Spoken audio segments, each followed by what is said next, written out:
Yoshua merasa bahwa meskipun kekuatan Tama sangat kuat, tidak mungkin mengandalkan dua kaki di lautan luas, mengejar kapal pesiar mewah dengan kecepatan lebih dari 90 km per jam. Namun, Tama berkata saat ini dengan wajah dingin, "Aku tidak ingin mengejarnya, aku hanya ingin menghabisinya." Selesaikan. Ketika Yoshua mendengar kata-kata Tama, seluruh tubuhnya tercengang. Dia pikir Tama memiliki beberapa kesalahpahaman tentang situasi antara kedua belah pihak. Jadi dia berkata, "Pak Renza, kita tidak punya senjata yang bisa menenggelamkan kapal pesiar seperti itu." Mengatakan itu, dia dengan serius menjelaskan, "Dengan daya tembak kita saat ini, bahkan jika kita memperpendek jarak menjadi 500 meter, peluru yang mengenai lambung lawan akan sama dengan menggaruk gatal." Tama tersenyum lembut dan berkata, "Kalian tidak memilikinya, tapi aku punya." Sebelum pelelangan, Tama telah menyempurnakan beberapa jimat perlindungan. Saat itu juga, di bawah dorongan aura yang kuat dari pil budidaya, dia telah menyempurnakan senjata sihir baru untuk dirinya sendiri. Senjata sihir yang lebih kuat dari Thunderstorm Order, Soul Piercing Blade. Petir memesan senjata ajaib semacam ini, menarik guntur surgawi terlalu keras, tapi daya bunuh targetnya tidak begitu kuat. Tapi bilah penusuk jiwa tidak sama. Bilah penusuk jiwa tidak perlu memicu fenomena surgawi, dan hampir tidak terlihat dari sudut pandang visual. Tidak hanya itu, kekuatan Soul Piercing Blade juga jauh lebih besar dari Thunderbolt Order. Hari itu, Tama telah mencobanya di gunung belakang Villa Elsa. Hanya dengan satu lapis bilah penusuk jiwa, dia mampu menebang 4 pohon besar. Dan dengan 10 lapis pisau penusuk jiwa, bahkan batu-batu besar bisa berubah menjadi potongan-potongan. Jadi, Tama dapat menyimpulkan bahwa selama jaraknya sedikit lebih dekat, 10 lapis bilah penusuk jiwa pasti akan mampu menembus kapal pesiar. Selama kapal pesiar ini bisa ditinggalkan ketika saatnya tiba, tidak ada seorang pun di kapal ini yang bisa melarikan diri.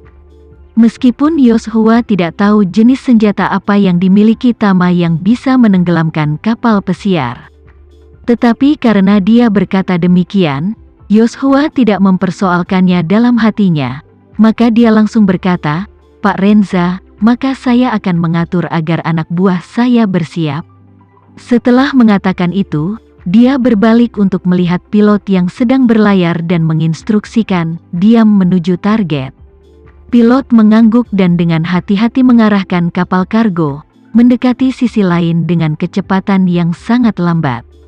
Tama berjalan keluar dari kokpit dan melangkah ke haluan kapal, matanya tertuju pada kapal pesiar di kejauhan. Segera, dia akan melihat dari kapal pesiar, ada drone 4 rotor putih yang perlahan naik. Drone sipil ini, anak-anak berusia 7 tahun dapat mengontrol dan mendapatkan transmisi gambar dalam beberapa kilometer. Ketika Hamid di Suriah, mengandalkan drone sipil ini dan front kataklismik yang mudah tertipu menderita kerugian besar. Tama melihat pesawat tak berawak ini terbang menuju kapal kargo, berpikir dalam hatinya.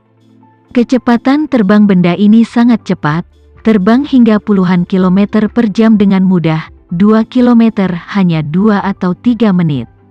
Tapi kapalnya sendiri perlahan-lahan merayap menuju sisi lain sehingga dalam 2 atau 3 menit, diperkirakan mampu berlayar 3 atau 400 meter. Jadi, seseorang pasti tidak akan membiarkan drone ini mendekat, atau begitu pihak lain mengetahui masalahnya dan melarikan diri dengan kecepatan penuh, mustahil baginya untuk mengejar. Jadi, dia memegang pedang penusuk jiwa di tangannya, matanya tertuju pada drone yang mendekat dengan cepat di udara, auranya bergerak sedikit, dan dia segera menembakkan pedang ke drone.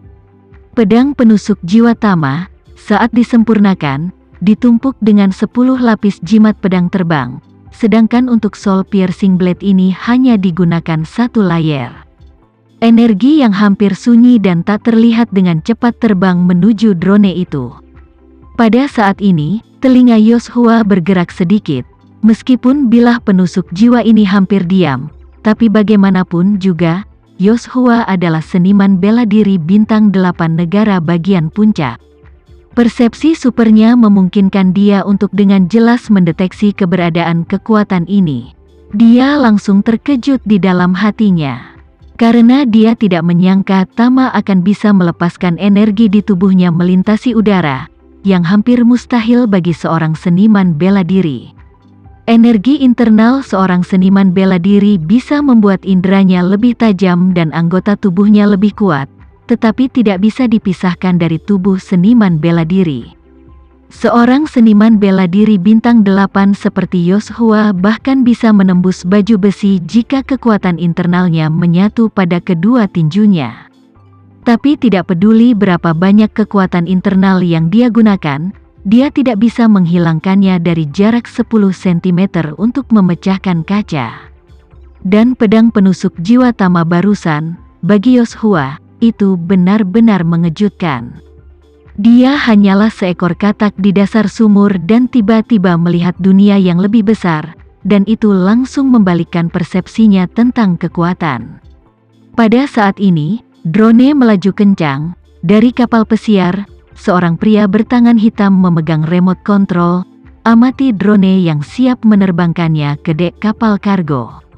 Namun, tiba-tiba, drone yang terbang di udara langsung menyemburkan api, dan seluruh layar transmisi gambar juga langsung berubah menjadi hitam. Pria berbaju hitam itu terkejut dan berseru, "Drone itu meledak!" Seorang pria lain maju ke depan, mengerutkan kening, dan bertanya, "Apa yang terjadi?" Pria berbaju hitam itu berkata, "Pemimpin tim, drone itu meledak saat lepas landas."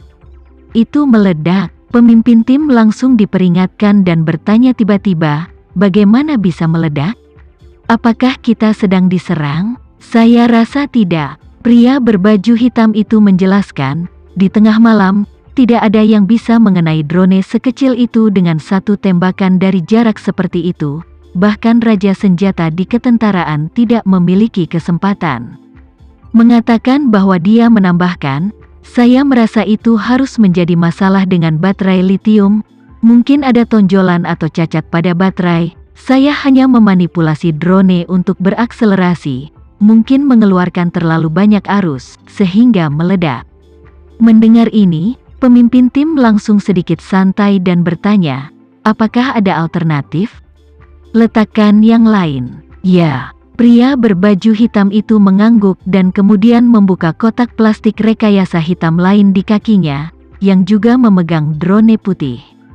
Dia buru-buru memeriksa tubuh drone, fokus pada baterai di tangannya untuk melihat lebih dekat. Dia menemukan bahwa baterai tidak memiliki kantong yang rusak, menggembung, dan indikator daya juga dalam keadaan terisi penuh. Lalu dia segera mengganti drone ini untuk lepas landas. Namun, drone ini baru saja terbang, sekali lagi mengulangi kesalahan yang sama. Baterai litium dihancurkan oleh pisau penusuk jiwa Tama, dan dengan cepat terbakar dan meledak di udara, berubah menjadi bola api yang jatuh langsung ke laut. Melihat ini, pemimpin tim buru-buru bertanya, "Apa lagi ini? Apakah ada masalah dengan baterai litium lagi?" Pria berbaju hitam juga agak bingung, mengerutkan kening, dan berkata, "Seharusnya tidak, kali ini saya cek baterainya, tidak ada masalah."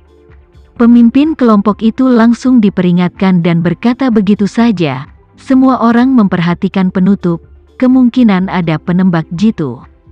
Kata-kata baru saja jatuh, kerumunan di geladak telah membungkuk untuk mencari perlindungan. Pada saat ini, seseorang tiba-tiba berteriak, "Vancouver 003 sepertinya mendekati kita."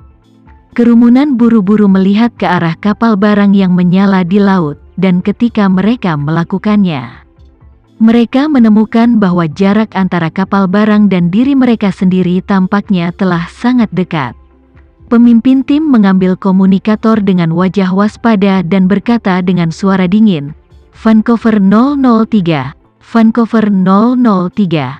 Tolong segera berhenti mendekati kami."